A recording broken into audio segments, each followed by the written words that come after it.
Donc, le feedback, c'est l'action de faire un retour sur la performance de quelqu'un. Alors, performance, ça peut être l'attitude, ça peut effectivement être la performance, ça peut être la manière dont elle s'exprime et elle collabore avec les gens autour d'elle. Donc, c'est faire un retour. Alors, c'est une matière très sensible parce que on n'a pas facile de... Ça dépend des tempéraments, hein. Mais la plupart des gens ont du mal à exprimer à quelqu'un d'autre quand quelque chose ne va pas.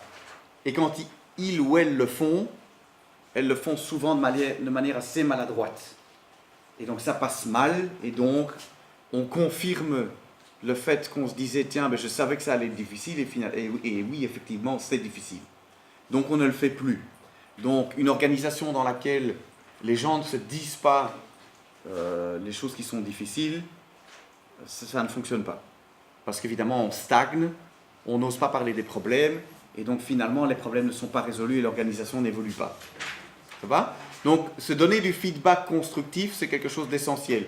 C'est évidemment essentiel aussi dans le cadre d'une famille, d'un couple, de pouvoir se dire les choses, et c'est vraiment pas ce n'est pas simple.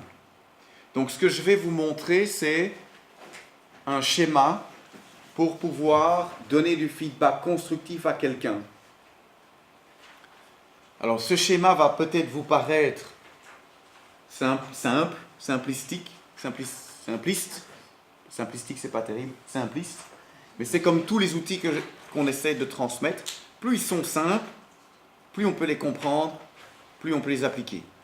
Parce que le travail, c'est la mise en application. Sinon, vous n'avez pas de résultat. Donc, il vaut mieux que ce soit simple, mais que vous puissiez alors après appliquer.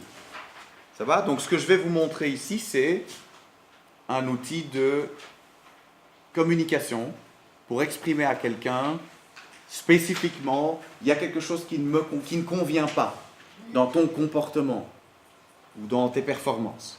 Ça va? Alors, ce qui est très important, et ça c'est important pour l'examen, ce qui est très important, c'est, on va voir le modèle de feedback, je m'exprime en je. Très important, ping ping. Cette force, l'intérêt de cet outil, c'est que vous allez parler de comment vous vous sentez dans la situation, de comment vous avez perçu la situation. Vous n'allez pas parler de la situation elle-même. Vous allez parler de comment vous avez, vécu la situation, à votre point de vue. Pourquoi est-ce que c'est si important? Parce qu'on perçoit tous la réalité de manière différente. On avait vu ça au moment où on a parlé de la perception de la réalité, des cartes du monde, du système d'activation réticulaire, etc. Et donc, comme on perçoit tous la situation différemment, au lieu de donner du feedback à la personne, si on commence à parler de la réalité, voilà, le problème c'est que c'est ça la réalité, alors vous allez rentrer dans un débat. Parce que vous allez dire la réalité c'est ça, et l'autre va dire ben, pas du tout, la réalité c'est ça. Et vous allez commencer à argumenter sur ce que la réalité est. Ce n'est pas l'objectif de donner un feedback. L'objectif de donner un feedback, c'est de dire voilà comment moi j'ai vécu les choses, et voilà pourquoi c'est difficile pour moi, et ce dont j'aurais besoin dans l'avenir. Ça va? Alors, je vais vous montrer le schéma, et puis on va prendre un exemple, et puis vous allez faire des exercices avec ça, et vous allez voir que c'est dans l'exécution que tout le fun se trouve. Le schéma est relativement simple, mais après il faut le faire. Alors le schéma en jeu fonctionne comme ça. Premier point, il faut expliquer le plus clairement possible le comportement. Quand tu arrives en retard à la réunion d'équipe, point 2, j'ai l'impression que tu manques de respect pour les autres et pour moi. C'est mon impression, mon interprétation, en tout cas c'est comme ça que moi je le vis. Alors, qu'en penses-tu? Alors, le qu'en penses-tu, le point 4, ça peut être en parenthèse, c'est-à-dire que vous pouvez continuer et passer directement au point 5. Mais parfois, c'est intéressant ici déjà d'envoyer la balle à l'autre. Je le mettrai en parenthèse, parce que moi je ne le fais pas systématiquement. Ça va?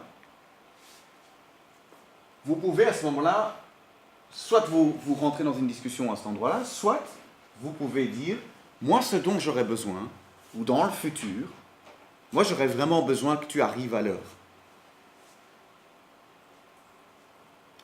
Parce que pour moi, c'est une question de respect pour les autres, et puis surtout, c'est nécessaire pour qu'on puisse avancer dans les thématiques, qu'on ne doive pas se répéter parce que tu es arrivé en retard, donc on doit répéter ce qui a été discuté, et puis qu'on puisse statuer tous ensemble sur les points qui sont ouverts, puisqu'on a besoin de ton avis. Ça va? Est-ce que c'est possible? Qu'en penses-tu? D'accord? Là, vous allez avoir une discussion. Et le dernier point, c'est merci, je te remercie beaucoup d'avoir pris le temps d'écouter ce que j'avais à te dire. Ça va?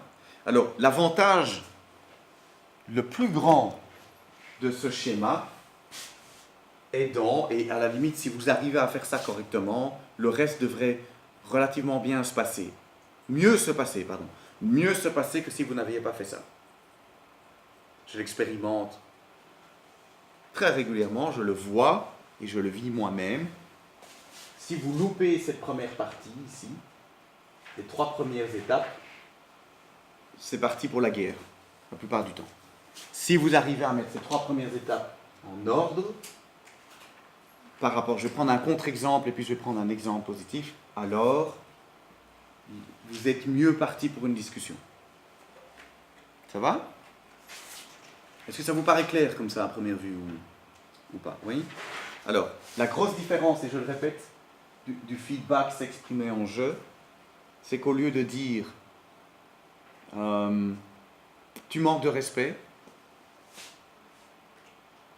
tu arrives en retard, tu manques de respect, c'est un manque de respect vis-à-vis des autres, vous allez commencer à débattre de la réalité, mais non, c'est pas un manque de respect, mais si c'est un manque de respect, mais non, c'est pas du tout un manque de respect. Et alors là, en plus, vous avez une accusation directe. Vous avez une interprétation et boum, vous rentrez.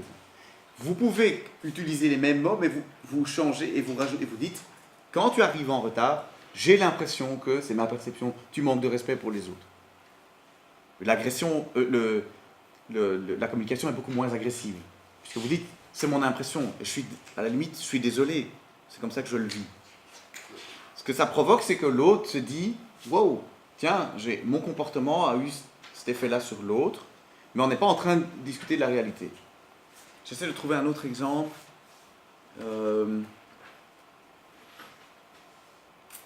Tu ne collabores pas. C'est pas la même chose de dire tu ne collabores pas que de dire j'ai l'impression que tu ne collabores pas. Ça n'a rien à voir.